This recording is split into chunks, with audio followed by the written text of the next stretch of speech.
Good evening, welcome to four sides TV. నేను అంజలి. ముందుగా headlines.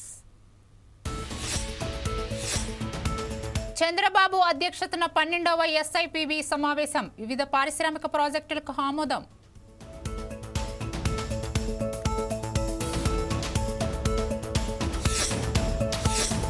Kishan Reddy Ramachandra Rao మీద వ్యంగ్యంగా మాట్లాడిన అరవింద్. జూబ్లీహిల్స్ ఉప ఎన్నికల్లో బీజేపీ ప్రచారంపై MP satire.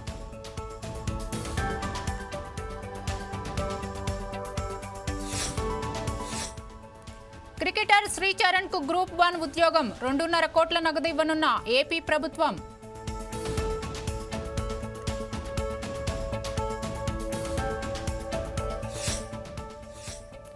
MLC Sambipur Raj mobile phone hack. Cyberabad police commissioner కు ఫిర్యాదు.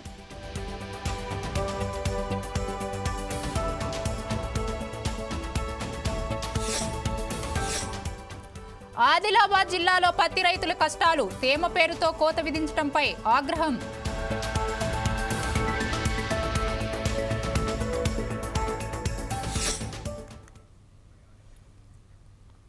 ఇక డీటెయిల్స్ చూస్తే, సచివాలయంలో ఏపీ సీఎం చంద్రబాబు అధ్యక్షతన ఎస్ఐపిబి సమావేశం జరిగింది. సమావేశానికి మంత్రులు నారా లోకేష్, అచ్చెన్నాయుడు, భరత్ నారాయణ, వాసంశెట్టి, గుట్టిబాటి, పిసి జనార్దన్ రెడ్డి తదితరులు హాజరయ్యారు. రాష్ట్రంలో వివిధ పారిశ్రామిక ప్రాజెక్టులకు ఆమోదం తెలుపనుంది. రాష్ట్ర స్థాయి పెట్టుబడుల ప్రోత్సాహక బోర్డు స్పీడ్ ఆఫ్ డూయింగ్ విధానంలో పరిశ్రమలకు అనుమతులు మంజూరు చేయాలని సీఎం ఆదేశించారు. ఇప్పటివరకు ప్రారంభం కాని ప్రాజెక్టులపై ఎప్పటికప్పుడు సమీక్షించాలని అధికారులకు సూచించారు.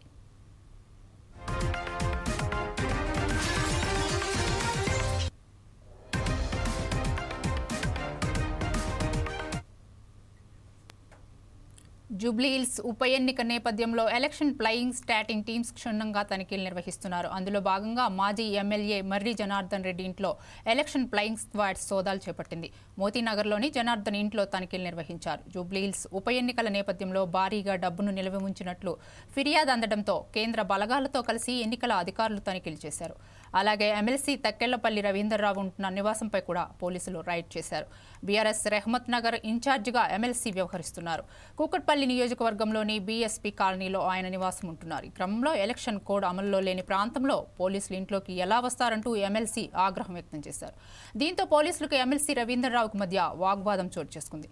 విషయం తెలుసుకున్న వెంటనే ఎమ్మెల్సీ నివాసానికి బీఆర్ఎస్ శ్రేణులు భారీగా చేరుకున్నారు.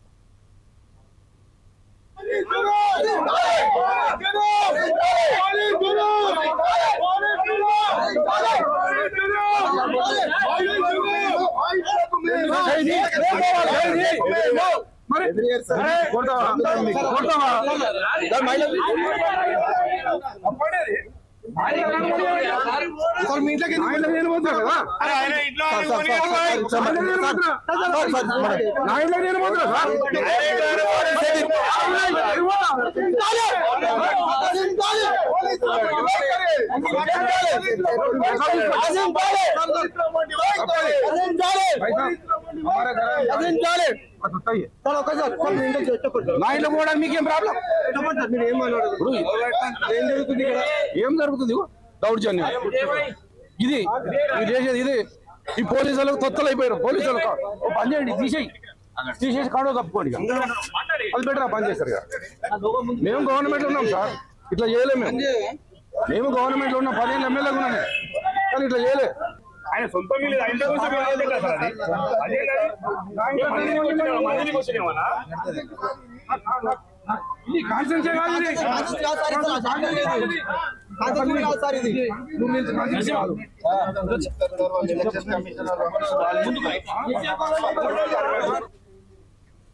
మరోవైపు తన ఇంట్లో ఎలాంటి డబ్బు దొరకలేదని నాగర్ కర్నూలు మాజీ ఎమ్మెల్యే మర్రి జనార్దన్ రెడ్డి అన్నారు.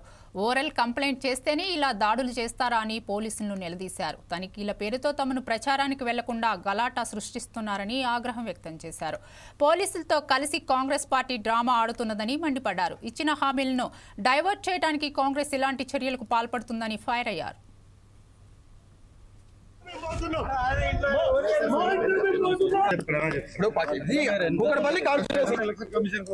ఎలక్షన్ కమిషన్ దీని కూడా ఉందా? ఏది కదా వచ్చి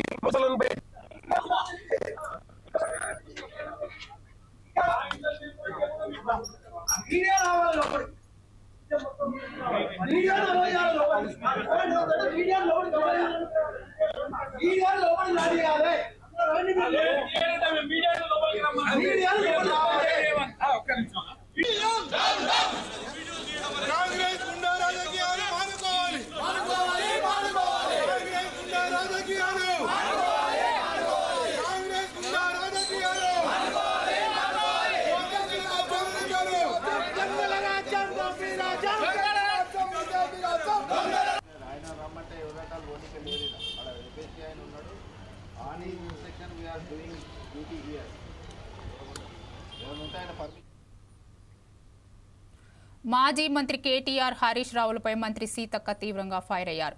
వారిద్దరి హడావుడి చూస్తుంటే బీఆర్ఎస్ కి ఓటమి ఖాయమని అర్థమవుతుందని ఆమె ఎద్దేవా చేశారు. కేటీఆర్ తన సొంత చెల్లితో పాటు మాగంటి తల్లిని కూడా మోసం చేశారని సీతక్క ఆరోపించారు. మాగంటి తల్లి ఆవేదన చూస్తే కేటీఆర్ ఎంత మోసకారో అర్థమవుతుందన్నారు. మాగంటి తల్లి ఆరోపణలపై కేసీఆర్ సమాధానం చెప్పాలని డిమాండ్ చేశారు.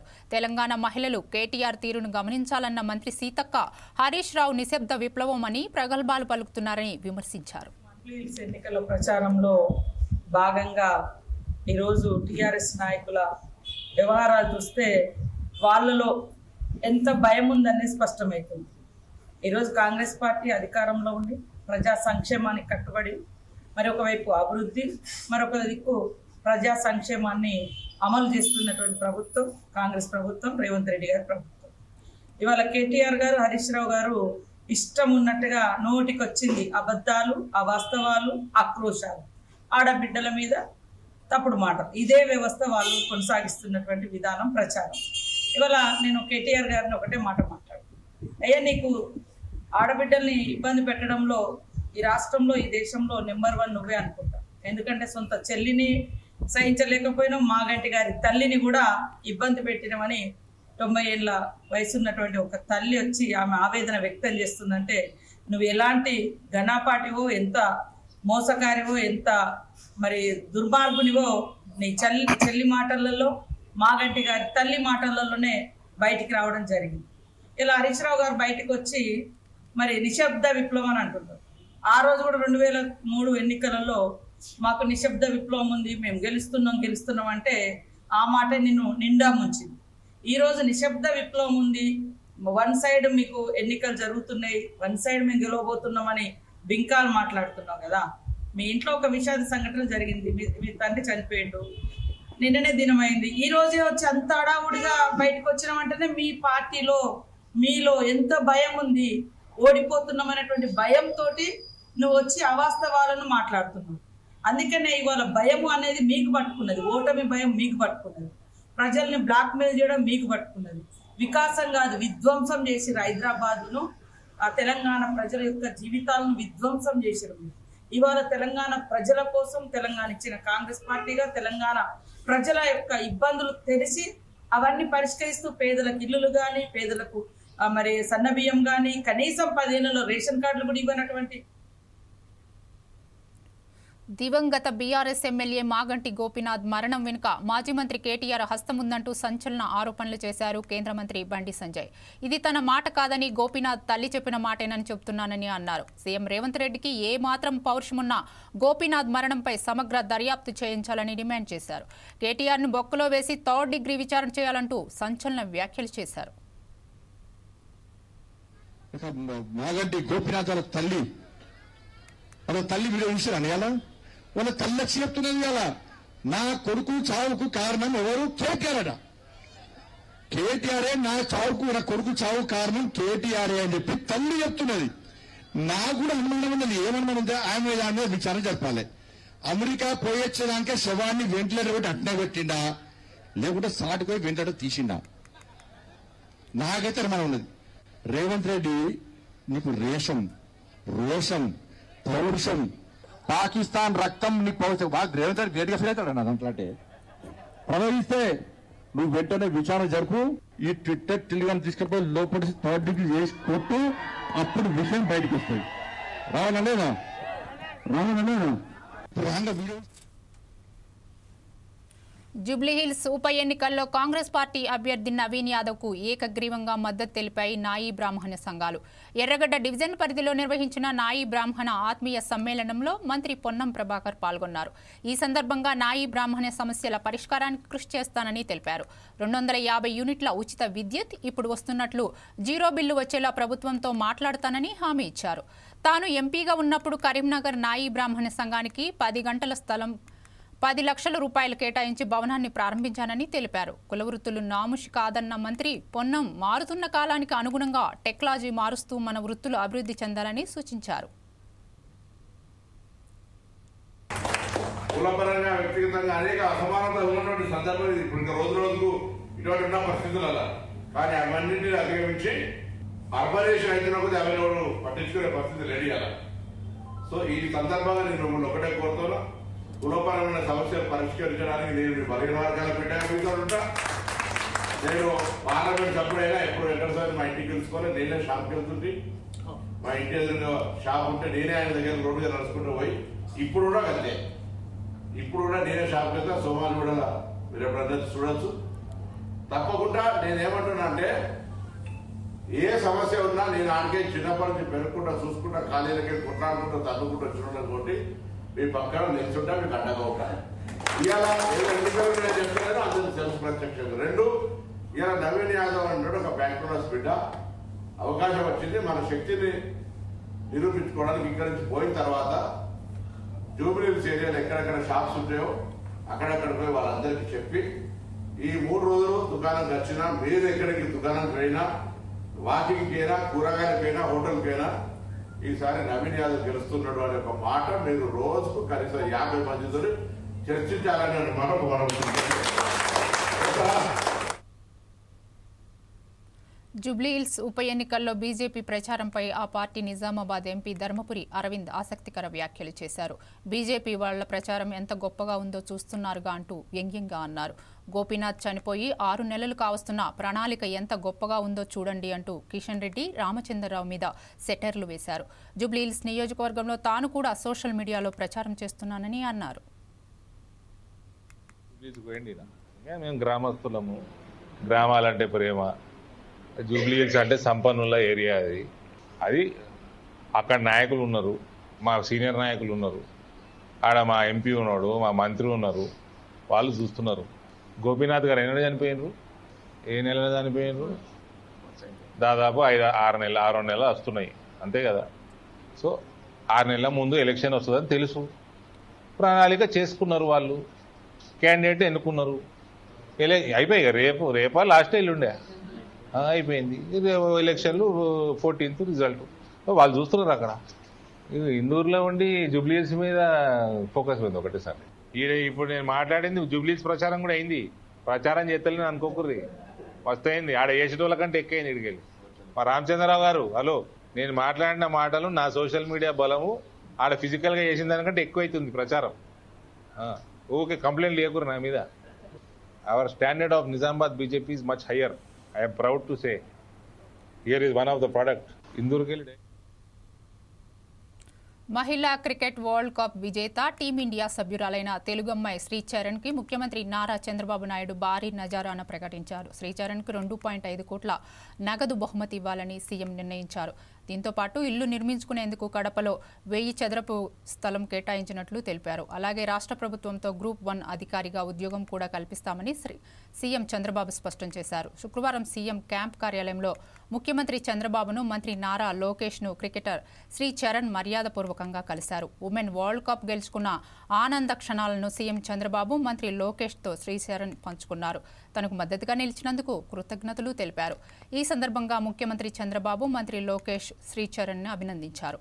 ఉమెన్ వరల్డ్ కప్ గెలుచుకోవడం ద్వారా భారతదేశ మహిళల సత్తా చాటారని, మహిళా క్రీడాకారులకు ఆదర్శంగా నిలిచారని సీఎం అన్నారు.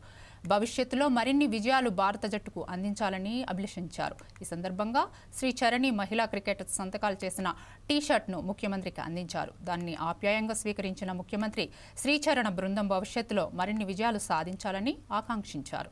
శ్రీచరణ్తో పాటు ముఖ్యమంత్రిని కలిసిన వారిలో మహిళా క్రికెట్ జట్టు మాజీ కెప్టెన్ మితాలీ రాజ్ కూడా ఉన్నారు.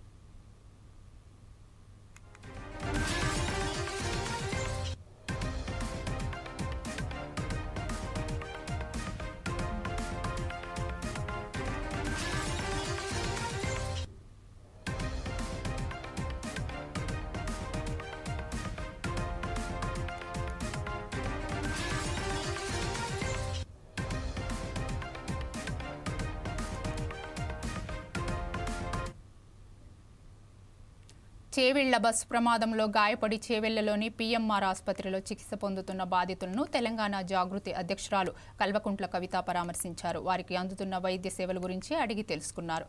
బాధితులకు మెరుగైన వైద్య సేవలు అందించాలని డాక్టర్లకు సూచించారు.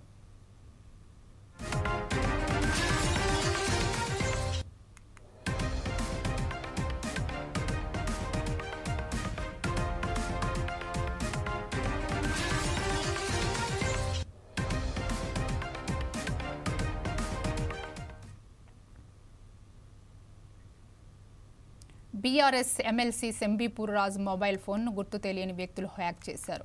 ఈ పరిణామంతో ఎమ్మెల్సీ తమ వ్యక్తిగత అధికారిక సమాచార భద్రతపై తీవ్ర ఆందోళన వ్యక్తం చేశారు. తన ఫోన్ హ్యాక్పై సైబరాబాద్ పోలీస్ కమిషనర్ కార్యాలయంలో ఫిర్యాదు చేశారు. తాను ఇచ్చిన ఫిర్యాదుపై ఆధారంగా పూర్తి స్థాయిలో దర్యాప్తు జరిపి అందుకు బాధ్యులైన వ్యక్తులను గుర్తించి కఠిన చర్యలు తీసుకోవాలని కోరారు. ప్రజాప్రతినిధుల కమ్యూనికేషన్ వ్యవస్థను లక్ష్యంగా చేసుకుని ఇలాంటి సైబర్ దాడులు ప్రజాస్వామ్య వ్యవస్థకు అత్యంత ప్రమాదకరమని అన్నారు. తన ఫోన్ నుంచి ఎవరైనా తప్పుడు సందేశాలు లేదా కాల్స్ చేసినట్లయితే వాటిని నమ్మవద్దని సెంబీపూర్ రాజ్ ప్రజలకు విజ్ఞప్తి చేశారు.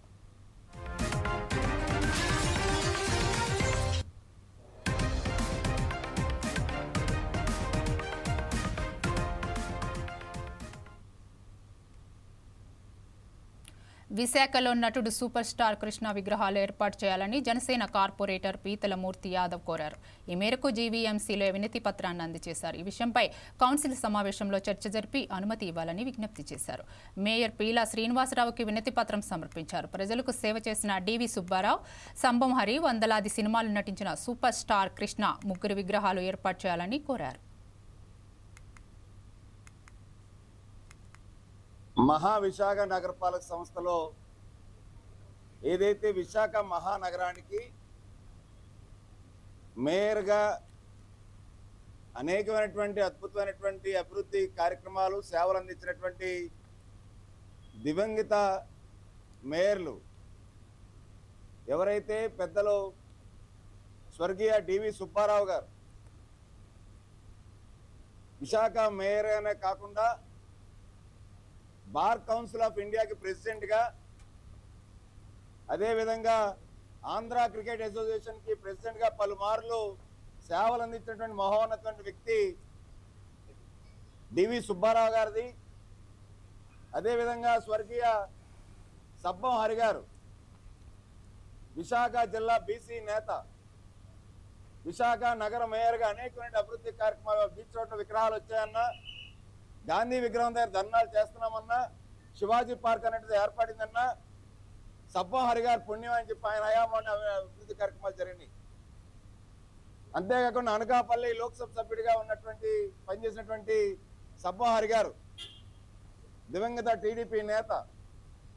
ఆయనతో పాటు సూపర్ స్టార్ నటశేఖర్ కృష్ణ 300 పైగా సినిమాలు నటించినటువంటి తెలుగు ప్రజలు, ప్రపంచవ్యాప్తంగా ఉన్నటువంటి తెలుగు ప్రజలు మనసులు గెలుచుకున్నటువంటి మహోన్నతమైనటువంటి వ్యక్తి ముగ్గురు విగ్రహాలు జీవీఎంసీలో జరగబోయేటువంటి కౌన్సిల్ సమావేశంలో చర్చించి డోనర్స్ జీవీఎంసీ మీద ఎటువంటి భారం పడకుండా, ఆర్థిక భారం పడకుండా స్వచ్ఛందంగా డివి సుబ్బారావు గారికి, సబ్బం హరి గారికి, సూపర్ స్టార్ కృష్ణ గారికి విగ్రహాలు పెట్టడానికి చాలా మంది దాతలు ముందరకు వస్తూ ఉన్నారు.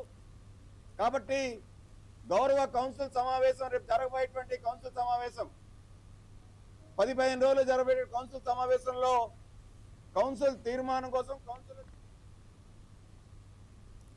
ఉమ్మడి ఆదిలాబాద్ జిల్లాలో పత్తి రైతుల కష్టాలు వర్ణాతీతంగా మారాయి. ఓవైపు అతివృష్టి, మరోవైపు అనావృష్టి పత్తి పంటను దెబ్బతీశాయి. వాటిని తట్టుకొని పంటను కాపాడుకున్న పత్తి అమ్ముకోవటానికి ఇబ్బందులు తప్పడం లేదు.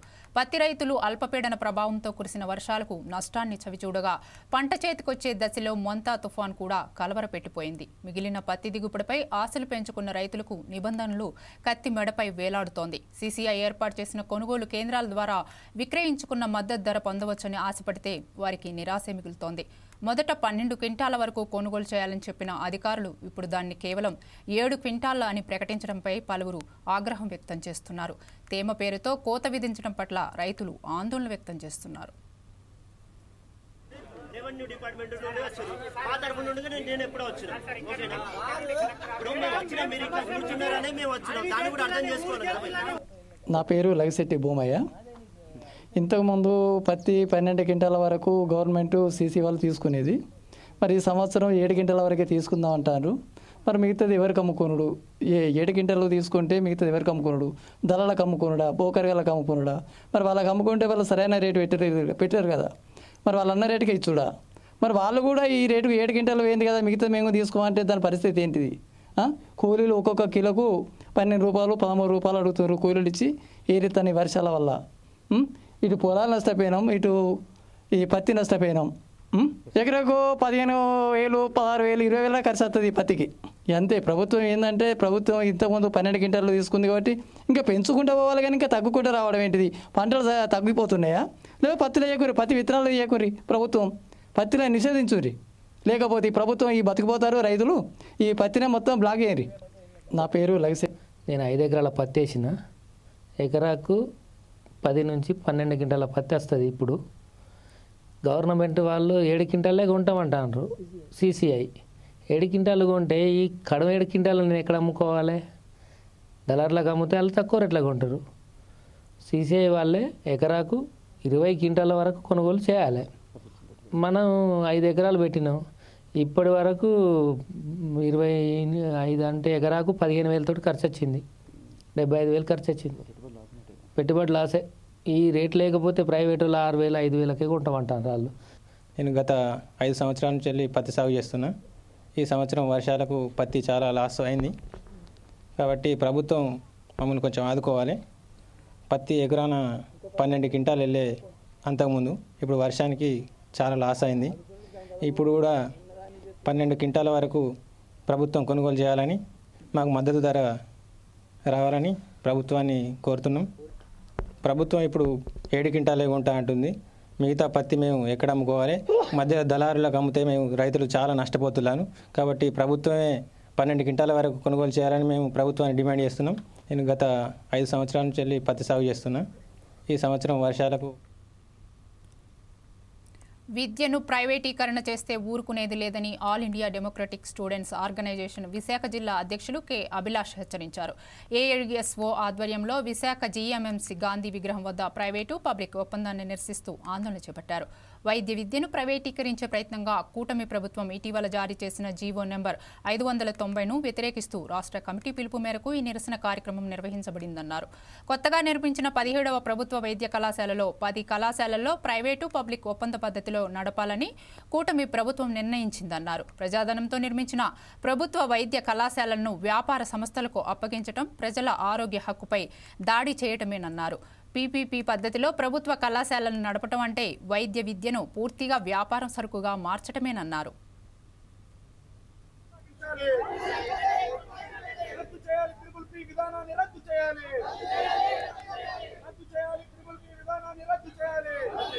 మిత్రులారా, all India democratic students organisation రాష్ట్ర కమిటీ రాష్ట్ర వ్యాప్తంగా ఈరోజు నవంబర్ 7వ తారీఖున PPP విధానము మరియు ఈ జీవో నంబర్ 590ను రద్దు చేయాలని చెప్పి విద్యార్థుల నిరసన దినానికి మేము పిలుపునివ్వడం జరిగింది. ముఖ్యంగా ఈ యొక్క ప్రభుత్వ విద్యను, వైద్య విద్యను ముఖ్యంగా ప్రైవేటీకరణ చేయడానికి ఈరోజు కూటమి ప్రభుత్వం తీసుకొస్తుంది. చెప్పాలంటే వైద్య విద్యను ప్రైవేట్ వాళ్ళకి అప్పచెప్పడమే ఇది. ఈరోజు మరింత మంచి ఫెసిలిటీస్, ల్యాబ్స్, సౌకర్యాలు వస్తాయని చెప్పి ఈరోజు కూటమి ప్రభుత్వము ప్రజలను, పౌర సమాజాన్ని, విద్యార్థుల్ని మోసం చేస్తుంది, మభ్యపెడుతుంది. దీనివల్ల చేయడం వల్ల విపరీతంగా ఈరోజు వాటి యొక్క ఓపీ రేట్లు కానీ లేకపోతే దాని తాలూకా ఫీజులు భారీగా పెరుగుతాయి. ఏదైతే మెడికల్ కాలేజీలకు అనుబంధంగా ఉన్నటువంటి మెడికల్ ఏవైతే హాస్పిటల్స్ ఉన్నాయో వాటిలో నాణ్యమైనటువంటి ఉచిత వైద్య ఈరోజు అందుకోకుండా పోతుంది. ఎందుకు ఈరోజు ఇన్వెస్ట్ చేస్తారు? వాళ్ళ యొక్క లాభాల కొరకు మాత్రమే ప్రైవేట్ వాళ్ళు దానిలో ఇన్వెస్ట్ చేస్తారు.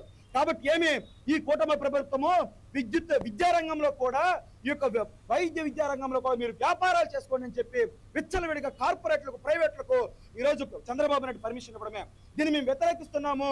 ఈ యొక్క వైద్య విద్యను ప్రైవేటీకరణ చేయడం వల్ల నాణ్యమైనటువంటి వైద్య విద్య అనేది అర్బన్, రూరల్ ఏరియాస్ లో ఉన్నటువంటి వాళ్ళకు, లేకపోతే ముఖ్యంగా బడుగు బలహీన వర్గాల నుంచి వచ్చినటువంటి విద్యార్థులకు ఈ యొక్క విద్య అనేది అందుకోకుండా పోతుంది. బంకిం చంద్ర చటర్జీ వందే మాతరం జాతీయ గీతాన్ని రచించి 150 సంవత్సరాలు పూర్తయిన సందర్భంగా ఉమ్మడి ఖమ్మం జిల్లాలో సామూహిక గీతాలాపన కార్యక్రమాలు నిర్వహించారు. ఖమ్మం, భద్రాద్రి కొత్తగూడెం జిల్లా కలెక్టరేట్లతో పాటు అన్ని ప్రభుత్వ కార్యాలయాలు, ప్రభుత్వ, ప్రైవేటు విద్యా సంస్థల్లో వందే మాతర గేయాన్ని ఆలపించారు. ప్రతి పౌరుడిలో దేశభక్తి భావాన్ని మరింతగా పెంపొందించేందుకు భారతదేశ చరిత్రలో వందే మాతర గీతానికి గల ప్రాధాన్యతను వివరించారు.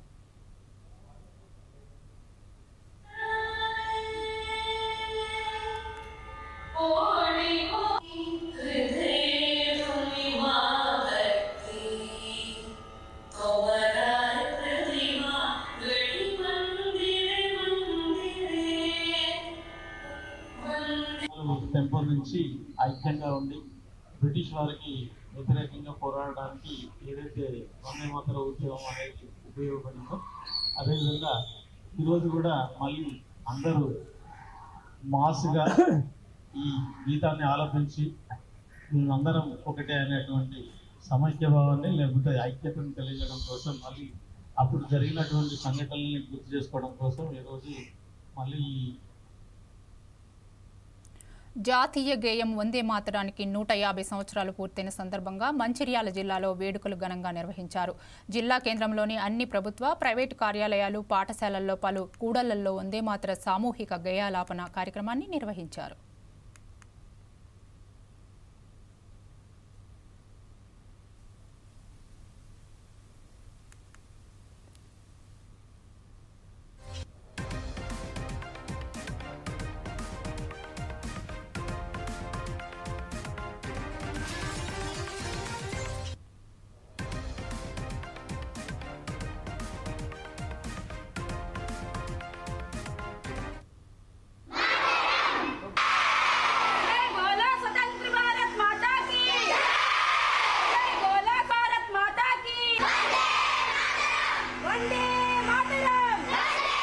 With praise in heart, freedom in mind.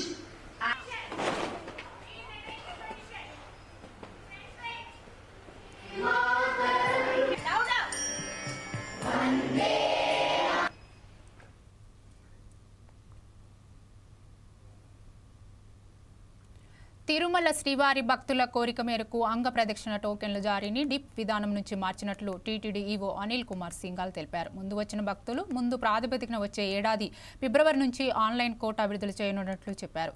తిరుచానూరులోని Padmavati అమ్మవారి ఆలయంలో ఈ నెల 17వ నుంచి 25వ కార్తీక బ్రహ్మోత్సవాలు అంగరంగ వైభవంగా నిర్వహిస్తామని వెల్లడించారు. భక్తుల కోరిక మేరకు శ్రీవారి దర్శనాలకు సంబంధించి శ్రీవాణి ఇతర దర్శన టోకెన్లు జారీ చేసే విధానంపై పరిశీలించి నివేదిక సమర్పించేందుకు టీటీడీ బోర్డు కమిటీని ఏర్పాటు చేసిందని చెప్పారు. కమిటీ నివేదిక ఆధారంగా చర్యలు తీసుకుంటామని వివరించారు. తిరుమలలో డిసెంబర్ 30 నుంచి వచ్చే ఏడాది జనవరి 8 వరకు భక్తులకు వైకుంఠ ద్వార దర్శనం కల్పిస్తామని చెప్పారు. ఇందుకోసం ఆఫ్లైన్, ఆన్లైన్ టోకెన్లు జారీ విధానాలు త్వరలో తెలియజేస్తామన్నారు. ఎక్కువ మంది భక్తులు ఏదైతే వివిధ రకాలు టోకన్ సిస్టమ్స్ ఉన్నాయో, క్యూ లైన్ మేనేజ్మెంట్ సిస్టమ్స్ ఉన్నాయో, అదేవిధంగా వారి అకౌంట్ ద్వారా ఆన్లైన్ బుకింగ్ సిస్టమ్స్ ఉన్నాయో దాని మీద ఎక్కువ మంది భక్తులు సలహాలు సూచనలు ఇచ్చారు. అయితే మీరందరికీ తెలిసిన విషయమే, different types of tokens, different types of Q line management అంటే ఆన్లైన్ అడ్వాన్స్గా బుకింగ్ చేసుకున్నటువంటి ఎస్సిడి టోకన్స్, తిరుపతిలో ఇస్తున్నటువంటి ఎస్ఎస్డి టోకన్స్, ఏ టోకన్ లేని వాళ్ళకి సర్వదర్శనం క్యూ లైన్ మేనేజ్మెంట్, అదేవిధంగా మధ్యాహ్నం పూట దివ్యాంగులు, వృద్ధుల కోసం ఇచ్చేటువంటి ఒక 1000 టోకన్లు, చంటి పిల్లలు వాళ్ళ తల్లిదండ్రులకి ఇచ్చేటువంటి అవకాశాలు, అటు ఏమో donor privileges, VIP break system అంతా కూడా ఇంప్లిమెంట్ చేసుకుంటానే ఎక్కువ మంది సామాన్య భక్తులకి ఏ విధంగా మేలు చేయాలనే ఉద్దేశంతో ఇవన్నీ different types of token systems ఇవన్నీ మెయింటైన్ చేసుకుంటూ అధికార యంత్రాంగము, శ్రీవారి సేవకులు, విజిలెన్స్ అండ్ సెక్యూరిటీ విభాగము వాళ్ళందరూ కూడా 24 గంటలు కూడా కృషి చేస్తూ ఉన్నారు. ఎక్కువ మంది భక్తులు ఇవి updates. Keep watching 4 Sides TV.